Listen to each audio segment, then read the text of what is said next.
think saved a lot of time.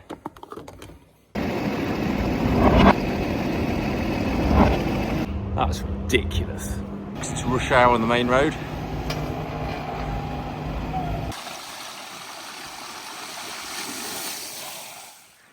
In another potato field. Another lump of concrete. That'd be lovely in the tiller. I'll put it over here with its friend.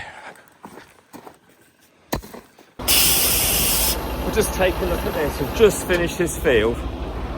Literally, we've got to swap varieties, and this is how much we've got left in the planter.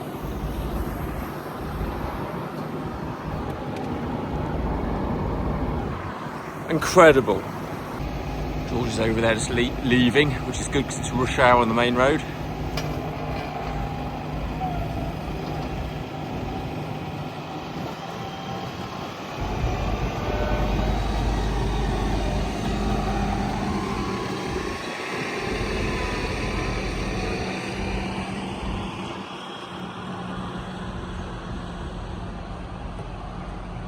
Textbook. Isn't that what you're supposed to Instagram?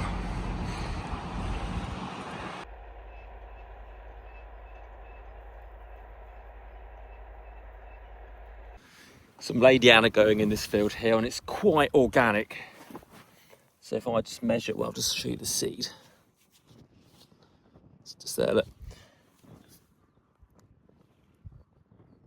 So that's about 5 inches of covered soil, and that's not wet yet. When it has a good rain shower, that'll probably drop 3/4 of an inch, maybe. Yeah, this Lady Anna doesn't want to be deep, so I'm quite happy with that. Each variety throws the tubers in different parts. So some varieties like being planted middle bed, some a bit deeper, some a bit deeper again. And the Storf.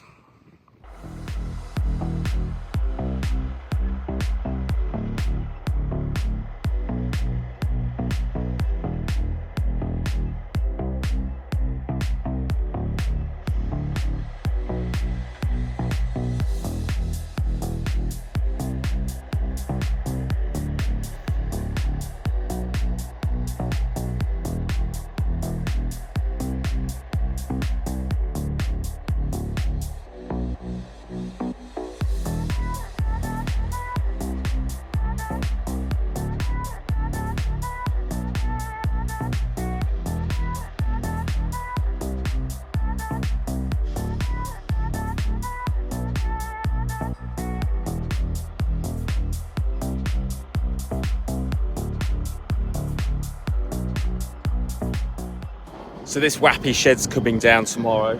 So we're emptying the straw out the back to allow the big bruiser of a forklift over there to lift those, what are they called? I don't know. Those bits down.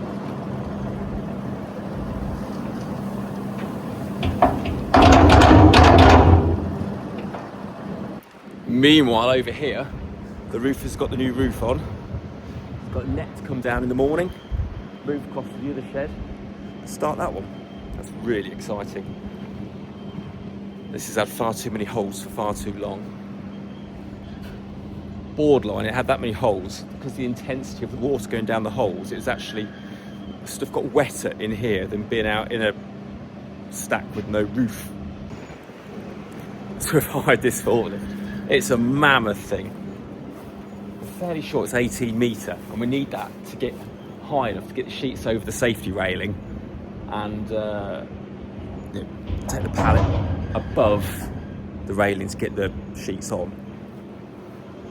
Yeah, the cab seems to be a step higher than the one we used to have. I think we had another section of boom when they put the solar on the potato store. I'm sure it's like another reach entirely. I'm sure it must have been like 21 or 24 metre, but that was ridiculous.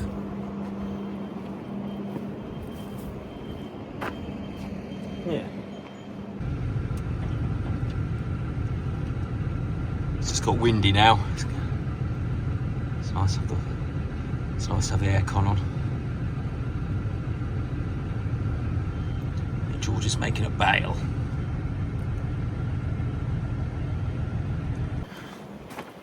Hired this as well. This is another, I think, 18 metre one as well, and it's quite unique. Well, maybe quite unique. I've never seen it before. So it's got these outriggers, and you hit a button and it self-levels before it lifts. So the guys feel really safe on it. And each end telescopes, so it must be 8 metres across. Hell of a working area. Yeah. I should have known about these when I put the airbags in the potato store, because that was like a little, oh my God, it was only like 1.5 metre, whatever it is. In actual fact, it was ludicrous, because it's like standing on a pinhead. It was awful. Had I known. Anyway. So these are the last few, or all the wet bales. We pulled the strings, tied them in a knot, put them aside, and then we just fluffed them up with a spike, just so we can compost them with the sugar beet and potato soil out of the cleaners. To me, it seems a bit of a travesty to burn it, because it makes the most beautiful soil if you give it a chance and compost it. And it burns pretty horrible anyway, so it makes sense to just mix it in with the soil. It makes some lovely loam.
Oh, nice.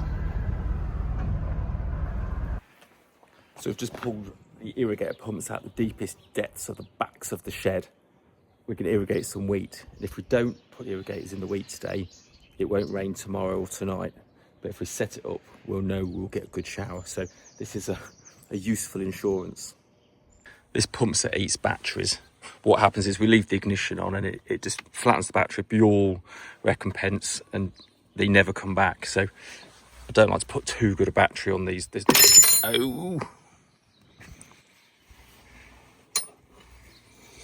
like to put too good a battery on this one. That seems an obscenely, shockingly bad fit. Oh, look there, look. That's been, someone's beated that one and took all the useful edge off it. Oh dear. Even better, it's mate. Jesus. What on earth has that been on?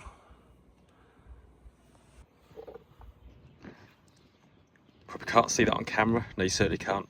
Saying 12.6, that's brilliant. That'll do me. But wait, on testing, it's only got 316 cold cranking amps. So it just shows it's worth having one of these testers. It's got the voltage, but it hasn't got the backbone. So it won't be a lot of use. So I'm gonna get this taken off, and hopefully I've got another one somewhere. Got this one. Oh, just ran and fetched it. This one's saying 12.2 volts, but it's pumping out 840 cold cranking amps. So this will do. Once it's started and got charged up, it'll be right. That thing saved a lot of time. So what it is that. I mean, it's only cheap, but I've had it, what, 12 years now? But because it can sort out the cold cranking amps, it tells you your available power. So you're not going to get kidded by the voltage you didn't get told, like on that last battery. It's worth remembering, always do your positive up before your earth goes on. So if, for instance, you go like that and go straight to an earth, it's not going to spark. As soon as you attach that lead and go from the positive and catch ground as such, you'll get flashed. Not in a nice way.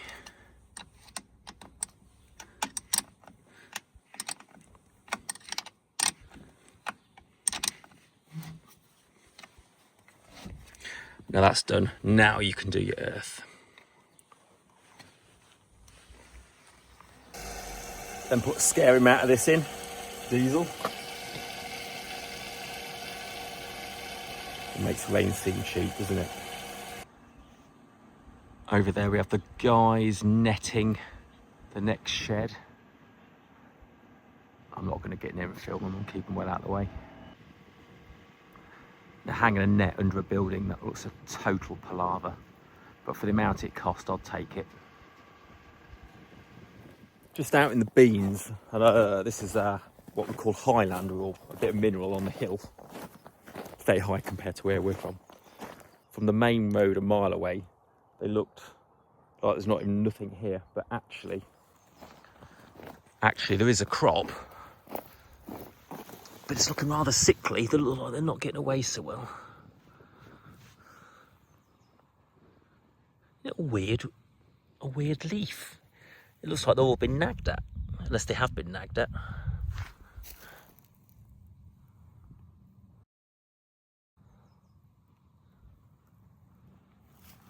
Hard to say. Has that been eaten?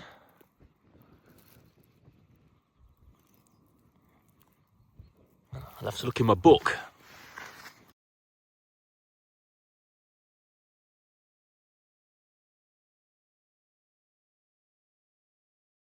So we've largely got a plant. Oh, it's dry. I'll have to wash my truck and that will guarantee we'll get a rain. Meanwhile, down on the organic field, or what we call black land, different entirely. Plant's a little bit more forward. Soil's lovely and warm. Everything to play for, just needs that little drink. A little bit less nagging. But equally still could do with a good dollop of rain. I'm definitely going to wash my truck.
That started up. What is it now, 4 o'clock? The two of the boys have been at it all morning. I've just sort of put dates and times into the clocks. Easy bit really. Now just leave this an idle to charge the wheels because they've all been blown out of water, so there'll be a lot of trapped air to bounce and knock your limits out. Well, that looks pretty. Now you've got to clip the pipes in.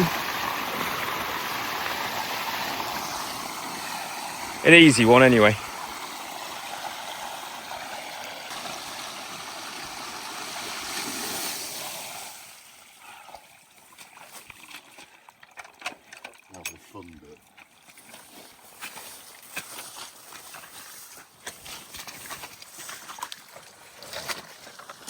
Oh, that was easy. Tidy.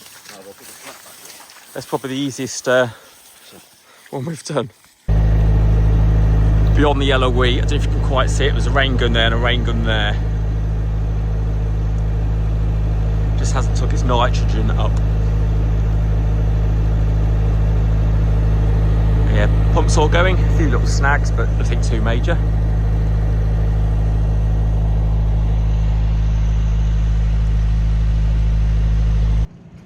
Just look at these cracks. Lovely. No. Sometimes, a lot of times in April, May, we can get mega deluges of rain, and whether we will or not, I don't know, but if I don't do this, you know it won't rain. Anyway, they seem to be going tickety-boo for now.